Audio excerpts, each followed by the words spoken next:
All right, Kevin, back with you for another episode of the Million Dollar Relationships Podcast. And today I am here with Matt Sitter. Matt, welcome, man. So awesome to have you.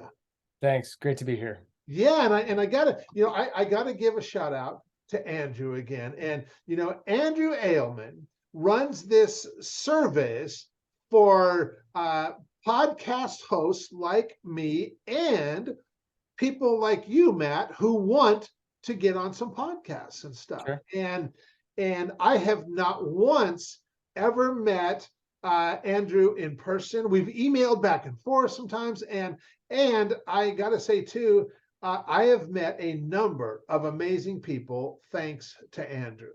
And I get 2 emails every week from Andrew, and and they have about 15 people highlighted in each of those emails. And I just kind of scan through really quickly to see, oh, should I take a look at this? And every week I find 1 or 2 guests that I'm like, oh, I'd love to interview them for the show.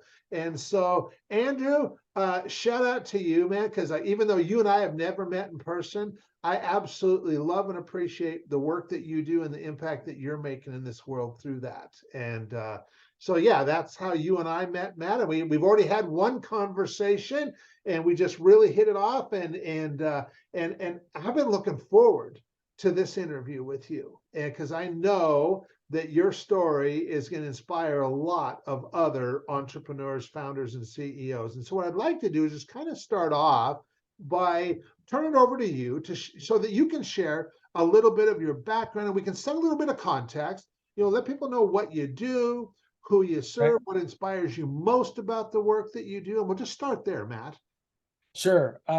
So, hey, thanks for having me on. Really a pleasure to be here.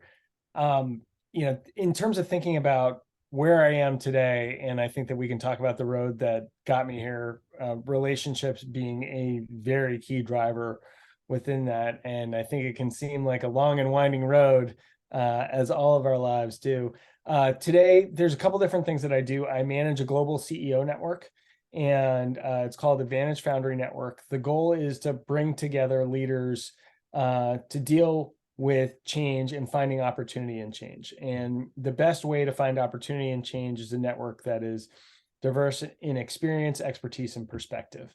So how can you actually do that? And how can you reach people that you would not have been able to otherwise? And we live in this marvelous world of communication where, talking on a Zoom, you could talk the same way next door to someone who you could across the world. And so I bring together CEOs globally to be able to do that. I also am an executive coach and help out organizations with leadership development as well. As you might expect, I have a really strong bent towards thinking about how networks operate and making sure that actually can help companies do the best they can with the talent that they've got inside them. Mm-hmm. Very good. Very good. Okay. So now that we've set a little bit of context here, I'm going to reiterate the question for the benefit of the listeners. So, Matt, have you ever been introduced to a person or persons that completely changed the course of your life or your business, so much so that much of what you have today would not be possible if not for this person or persons? And Matt, I'm really excited to hear your story and your experience around this. Yeah. So I think there's probably 3 or 4 relationships that really made a difference in terms of how I got to where I am today. And you said a person you've been introduced to. Well, one of the first people I was ever introduced to was my father. He was an entrepreneur here in the Bay Area and sold cable equipment to the largest networking companies out there. So, Cisco systems, all the cables that go on the back. He always said he was in the low tech end of the high tech business. And so even growing up, I was like taking cables and throwing it off. And, while I was, obviously spending time around him, there's a few things that I took away from him is, his business in and of itself, I don't know if I would call it inspiring, but his approach to it was very much so. Okay. Number of people who worked in the manufacturing facility, English not their first language, and came from lower end of the economic spectrum. It was really important to him to make sure that they had a lot more opportunities. So he put in place an ESL class, English as a second language class for them. He had banks come and actually talk to them about the importance of getting banked and how they could make their lives better. And he was really someone who thought about creating opportunities. So it's not always about what you do, it's what else you do that I think could be really important. Yeah. And so I'll come back to my dad again in a second. The second person I would say that really was influential on me. I played water polo growing up. I still play water polo. I'm not a big guy. I'm like 5'8". The guys who do a lot within water polo, they're probably 6 inches plus taller than me. And so being a smaller guy, I had to figure out how I was going to be a good team member to other folks that are out there. My water polo coach in high school, winningest coach in any sport in California high school history. And so he won a lot and, taught me the value of hard work, but also, being part of a system and how to rely on my teammates. I made fantastic relationships through it. And as I was playing within this team, not being the biggest guy out there, never the most athletic, fastest, strongest, you name it, I had to figure out how I could make the team better. So thinking not about those conventional things like, hey, how can I just shoot the ball harder? How can I make everyone else better around me? And that played a lot into my career ultimately. And I made some really good friends through that as well. One of my best friends, a guy named Dave Silverman, he was a Navy SEAL, and he co-founded an organization called the McChrystal Group with General Stanley McChrystal, who was in charge of Joint Special Operations Command, taking what they had done in the private in the military and applying that into the private sector. And as my career had progressed, I actually I went to work with them, and that got me in the executive coaching piece and really, helped me put on steroids this idea of how teams operate. My water polo coach, just going back to that for a sec, he actually influenced where I went to college, so I could get a chance to play in college. That was one of the best experiences I had. That influenced where I went to business school, things like that. And coming back to my dad for a second, post-college, he had been sick with 2 forms of cancer. He had chronic lymphocytic leukemia, CLL, and a form of multiple myeloma. So had been sick quite a bit from the age of 50 to 60, and didn't let it deter him at all. He would actually be getting chemo through an IV, and he'd still be working away, things like that. Wow. Really, was taken too early, but I got to say everything that I always wanted to him, all that. So I'm grateful for that. At one point during his treatment, he was, they were going to do a test to see if he had a hole in his heart. And it was going to be a painful test. The guy was in the hospital already because he had a compromised immune system. And before they did the test, they looked again at the notes and they determined that they shouldn't do the test because they had misread a physician's bad handwriting. Oh my gosh. Wow. And that seemed ridiculous to me. And so that really inspired me. That was the reason why I went back to business school, because I thought that there was so much that we could help fix within the healthcare system. And, after business school, I ended up working in a variety of different healthcare organizations, always managing people who I did not share any functional expertise with. So I managed nurses, dietitians, doctors, medical billers, software developers. I couldn't have micromanaged them if I wanted to, and yet it still seemed to go okay. And how teams operated and how you actually created the vision on how they work was really important. And so that became that piece. And then I went over to the McChrystal Group.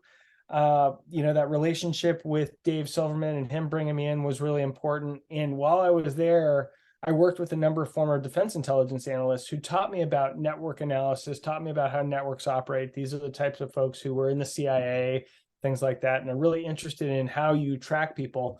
And that influenced how I think about how we can actually help create networks that help people get things done. And that drove me to where I am. So I know that was kind of a long and winding road. There's a few relationships that went in and out, but that's a little bit of how I got where I am today. No, that's really intriguing. That is so. It's interesting. One of the early guys I interviewed for this podcast was my friend Alex Sharfin, and he talked about one of his high school teachers who he ended up in this teacher's class totally on accident, and it was a speech class, and he didn't even want to be there, but yet this teacher completely got him into doing speaking and stuff. And of course, now, Alex has spoke to millions and millions of people from stage and all that. And this teacher is what set him on that path, And so so if you look back, and this is a question I love asking on these interviews, because it really lets us dig in just a little bit deeper and really show the power of these relationships. So if you look back at any of these relationships that you've mentioned here,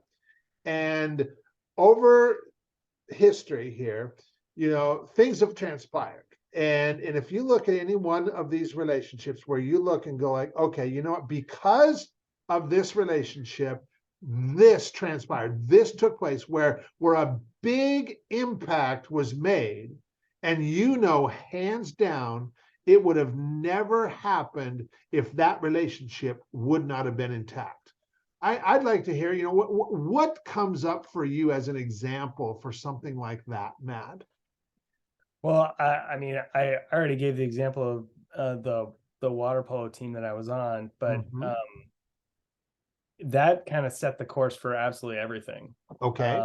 I mean, I wouldn't know my wife today if it weren't for that, and that's just because one of my buddies who was on that team was friends with another guy who introduced me to my wife, and so my wife and kids, that's a result of it. My career path, my work ethic, I think all of that came down to this experience with a sport that I still love, and was really fun to be a part of, and to know what it's like to be with a group that is performing very highly.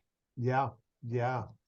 And like it's very interesting, because when we do look at these relationships, and like you said, because of that relationship with that water polo coach, and that you were involved in that sport, and the fact that you met your wife through a relationship that came from that, and and you're right, when we really look at this, and we look, because it's long been my belief that as entrepreneurs, relationships are the most valuable asset we possess. Everything else comes from that.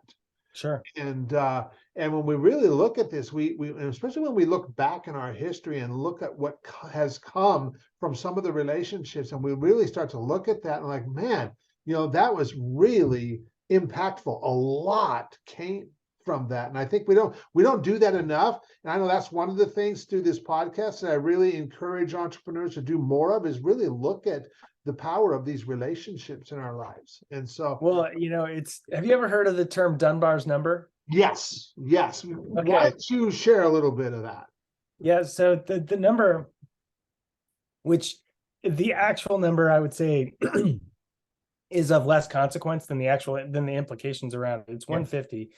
That's supposedly the number of relationships that you can manage well at a given point in time. And whether that number is actually 300 or 50, I think the important thing to think about around this is that it is a finite number.